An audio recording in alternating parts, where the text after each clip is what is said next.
আবারও চীন ভারতের সঙ্গে নোংরা খেলায় নেমে গিয়েছে এবং যে সময় নোংরা খেলাটায় তারা নামলো যখন আমেরিকা আবার ধীরে ধীরে ঘুরতে শুরু করে দিয়েছে ভারতের দিকে, তখন চীন তার পুরনো দাঁত নোখ এগুলো বার করছে।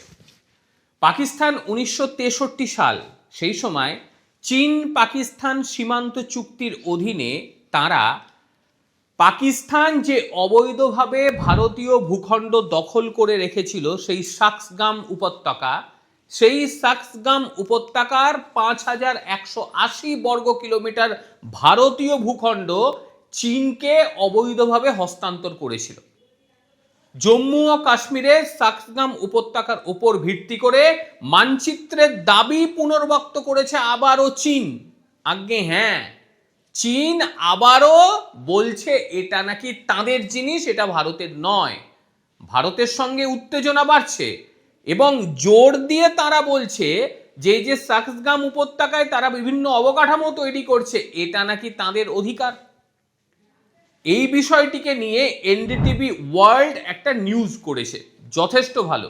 China provokes India with Shaksgam valley claim dispute explained, এটা নিয়ে বিস্তারিত বলেছে তারা, অবশ্যই ইচ্ছে হলে পড়ে নেবেন আপনারা।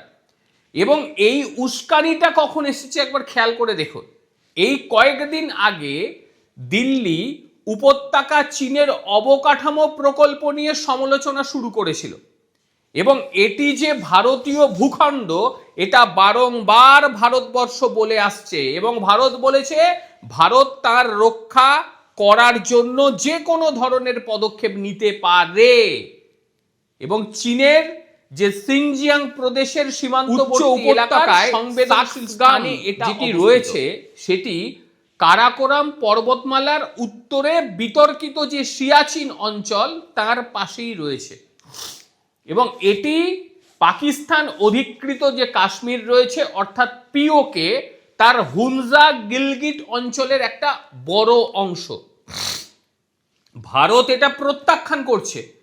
ভারত বলছে পাকিস্তান দ্বারা অবৈধভাবে দখলকৃত এলাকা থেকে সাক্সগাম উপত্যকা ভারতীয় ভূখণ্ড চীনকে অবৈধভাবে হস্তান্তর করেছিল।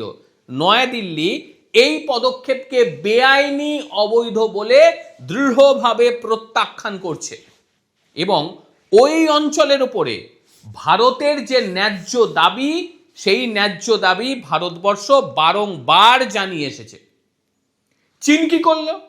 চীনের পররাষ্ট্র মন্ত্রণালয়ের যে মুখপাত্র মাও নিং, সে বেজিং এক সাংবাদিক সম্মেলন করছিল, তখনই সেখানকার এক সাংবাদিক বলে যে এই যে অঞ্চলে আপনারা অবকাঠামো তৈরি করছেন এটি তো ভারত নিজেদের বলে দাবি করে। তখন তিনি বলেন যে প্রথমত আপনি যে অঞ্চলের কথা বলছেন তা চীনের ভূখণ্ডের অংশ। একবার ভেবে দেখুন, ভারতীয় ভূখণ্ড অথচ বলছে এটা চীনের ভূখণ্ড। ভারত সমালোচনার জবাবে তিনি বলছে যে ভারত যে সমালোচনা করেছে এই প্রসঙ্গে তার আবার বক্তব্য যে আমরা চীনের ভূমিতেই অবকাঠামো তৈরি করছি, এতে ভারত কেন কিছু বলছে? ভারতও এর তীব্র বিরোধিতা করেছে। শুক্রবার ভারত এই সাক্সগাম উপত্যকায় চীনের অবকাঠামো নির্মাণকে তীব্রভাবে প্রত্যাখ্যান করেছে এবং পররাষ্ট্র মন্ত্রণালয়ের যিনি মুখপাত্র ভারতের রয়েছে রণধীর জয়সওয়াল, তিনি বলেছে সাক্সগাম উপত্যকা ভারতীয় ভূখণ্ড আর 1963 সালে স্বাক্ষরিত যে তথাকথিত চীন পাকিস্তান সীমান্ত চুক্তি সেটার কোনো স্বীকৃতি আমরা দিই না। আমরা ধারাবাহিকভাবে বলছি যে এই চুক্তিটি একেবারে অবৈধ এবং অকার্যকর। রণধীর জয়সওয়াল আরও বলেন যে তথাকথিত চীন পাকিস্তান অর্থনৈতিক করিডর যেটা নিয়ে যাচ্ছে রাস্তা, তারও কোনো স্বীকৃতি আমরা দিই না। পাকিস্তানের জবরদখলকৃত ভারতীয় ভূখণ্ডের ওপর দিয়ে গেছে সেই রাস্তা যেটা ভারতের অংশ। জম্মু ও কাশ্মীর এবং লাদাখ কেন্দ্রশাসিত অঞ্চল দুটোই ভারতের অবিচ্ছেদ্য অংশ। নয়াদিল্লি ধারাবাহিকভাবে চীন এবং পাকিস্তান উভয়কেই তাদের অবস্থান জানিয়ে দিয়েছে। ভুটানের ডাকলামের কথা মনে আছে আপনাদের? 2017 সালে সেখানে কিভাবে চীন রাস্তা তৈরি করতে গেছিল, ভারত রীতিমতো সেই রাস্তা বন্ধ করে দেয়। বেজিং এর নির্মাণ কার্যকে পুরো মাত্রায় উপড়ে ফেলে দিয়েছিল ভারতবর্ষ। আর তারপরই চীনের এই নোংরামি শুরু হয়ে যায়। চীন তখন করে কি, পাকিস্তানের কাছ থেকে অবৈধভাবে নেওয়া ভারতীয় ভূখণ্ডে তারা এবার তাদের গতিবিধি বাড়িয়ে দেয় এবং সেখানে তারা বিভিন্ন রকম কার্যকলাপ চালাতে শুরু করে।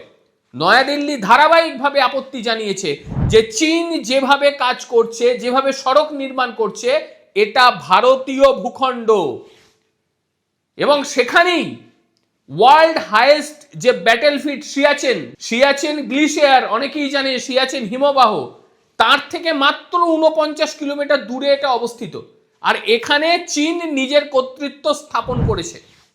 ভয়াবহ পরিস্থিতি এবং এই পরিস্থিতিটা নতুন করে তৈরি হবে এটা ভারত আগে থেকেই জানতো। আর সেই কারণে ভারত নিজেদের প্রস্তুতিও নিয়ে ফেলেছে। যে কোনো মুহূর্তে ভারত এর তীব্র প্রতিবাদ জানাতে পারে, সঙ্গে সংঘর্ষ এড়ানো যাবে কিনা এই মুহূর্তে বলা যাচ্ছে না। কারণ এর আগে আপনারা দেখেছেন ডাকলামের ক্ষেত্রে কি হয়েছে। সেখানে ভারতীয় সেনাবাহিনী রীতিমতো উপড়ে ফেলে দিয়েছিল, চীনা যে ভিত্তিগুলো ছিল সেগুলোকে উপড়ে ফেলে দিয়েছিল। অনেকেই জানে, গোটা বিশ্ব জানে বিষয়টি। এরপরে আবারও যদি এই কাণ্ড ঘটায় তাহলে ভারত যে কোনো রকম নিজেদের অবস্থান নেবে না, এই কথা ভাবা ভুল। আর চীন এটা করার একটাই কারণ, তারা দেখছে যে ভারতবর্ষ তো নিজের অবস্থানে ঠিকঠাক রয়েছে, তারা আমাদেরকে কোনো পাত্তাই দিচ্ছে না। প্রথমে খুব ভালো ভালো কথা বলছিল, যখন আমেরিকার বিরুদ্ধাচারণ শুরু করে ভারতবর্ষ, ভারতের নিজের স্বার্থে ভারত বিরুদ্ধাচারণ করবে, ভারতের স্বার্থের উপর আঘাত লাগলে সে আমেরিকা কেন বিভিন্ন দেশের প্রতি কথা বলতে পারে। তখন চীন ভাবলো আমরা যদি ভারতের প্রসঙ্গে কথা বলি তাহলে ভারত বোধহয় আমাদের সঙ্গে ঢুকে যাবে। একেবারেই নয়, ভারত নিজেদের ইন্টারেস্টে কাজ করে। আমেরিকা যখন বুঝতে পারছে যে ভারত ছাড়া তারা চলবে না, তখন কিন্তু ভারতের সঙ্গে সম্পর্কটা ধীরে ধীরে উন্নতি করছে। আর সেই সময় চীন এইবারে বুঝে নিল যে ভারত যদি আমেরিকার সাপোর্ট পেয়ে যায় সেই ক্ষেত্রে আমাদের বিপদ আসন্ন। একের পর এক চীন আধিপত্যে আঘাত পড়ছে, সেটা ভারত ফেলছে না, ফেলছে আমেরিকা। গতকাল থেকে পাকিস্তানে ঢুকে গিয়েছে আমেরিকান ফোর্স, এটা আপনারা অনেকেই জানেন। সেখানে ইন্টারনেট ব্যবস্থা কাজ করছে না। এবারে আমেরিকান ফোর্স ঢুকে যাওয়ায় পাকিস্তান থেকেও ইরানের হামলা হতে পারে। আর পাকিস্তানটাকেও নিজেদের অংশ হিসেবে দেখছিল চীন। আরে পাকিস্তান যেখানে টাকা পাবে সেখানেই এই কাজ করবে, কাজেই চীনের ওপরে বড় থাপ্পড় পড়ে গিয়েছে সেখানে। অর্থাৎ চীন দিক বেদিক জ্ঞান শূন্য হয়ে এখন কি করবে, যে কোনো উপায়ে ভারতের পেছনে তাদের লাগতে হবে এবং সেই কারণেই তারা ইচ্ছাকৃতভাবে ভারতের সঙ্গে পায়ে পা লাগিয়ে এই ঝামেলা পাকাচ্ছে। ভারতের প্রতিবাদ জানিয়েছে, যদি দরকার পড়ে ভারতীয় সেনাবাহিনীও কিন্তু প্রস্তুত রয়েছে। কি হবে, কি আপডেট আসছে সেটার কয়েকদিনের মধ্যে স্পষ্ট হবে। চীনের এই বাড়াবাড়িটা ভারতবর্ষ কড়া জবাব দিতে শুরু করে দিয়েছে, কিন্তু জবাবটা সেনাবাহিনী পর্যায়ে যাবে কিনা এখন এই মুহূর্তে বলা যাচ্ছে না।